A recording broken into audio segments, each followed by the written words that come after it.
Hey everyone, it's really good to see you here for another episode of Levitate Live. How are you all doing today?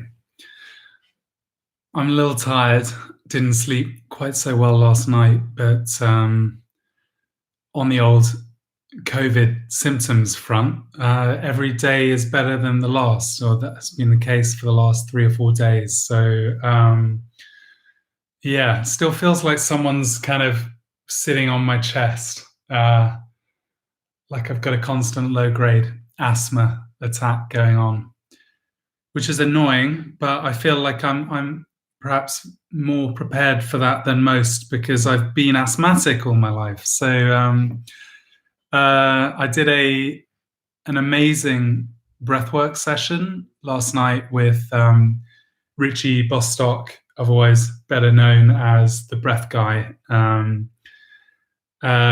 He really blew me away, and even though I was a little bit worried because, yeah, as I say, breathing feels like a little bit of a struggle. I was able to do a half-hour breathwork session of bow breathing and balloon breathing, and if you don't know what any of that is, go and check out one of his live sessions. They are awesome. He's doing them on Instagram. Yeah, and felt very floaty for it. So anyway, today we are gonna not do a breathwork session because I really wouldn't be qualified to lead that. I do sometimes like to chuck in a little bit of pranayama or breathwork, but of the more basic kind, I wouldn't dare to have people kind of close to hyperventilating a la Wim Hof or the Breath Guy for half an hour at a time. So, but do check those guys out if you're interested in finding out what that feels like. What I thought we would do today is a session on, well, the theme is letting go. So I know that like many people in my life, I might posit, often end up holding on to things longer than I strictly need to. Now that goes for the backdrop may look very zen. Well, I don't know, apart from the light switches over here, but I can absolutely assure you that my house is not zen. It is just full to bursting with stuff. Watching those hoarders programs, it strikes me that there's a little bit of me that recognizes what might lead a person to hoard, because I'm very capable of doing that on a slightly smaller, more manageable scale.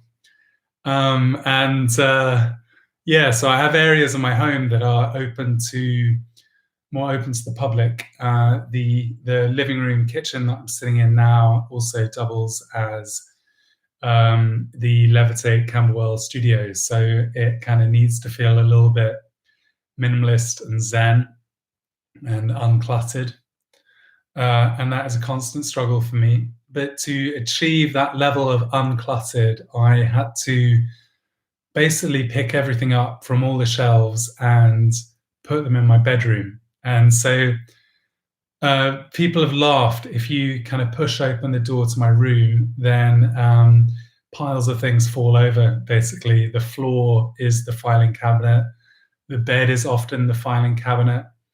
I cover the bed with the idea that I'm going to have my mound of bills I need to deal with, and then correspondence like I'm in some Victorian novel, and just about everything else. And I get very, very enthusiastic and kind of lay it all out on the bed, thinking, oh, this is marvelous. I'm already halfway to decluttering my life. And then it gets, I lose a little enthusiasm or momentum, and it gets near the end of the day and I need to get into the bed. So all of those piles, which actually I had so much fun sorting, but didn't take the final step of putting them into a folder or into a drawer or whatever, go back onto the floor. And well,